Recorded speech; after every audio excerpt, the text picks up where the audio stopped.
You see how it's smooth here, but you're missing the space? Yeah. Okay, whenever you see this, whenever you see this where you're smooth here, you're missing this space, and you're smooth back here, look at that trowel. It explains exactly what it is.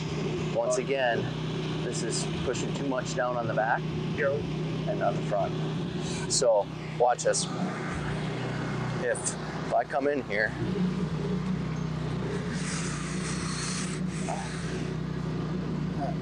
yeah, I see. see that? Yeah. I'm hitting all of it. Gotcha. Now,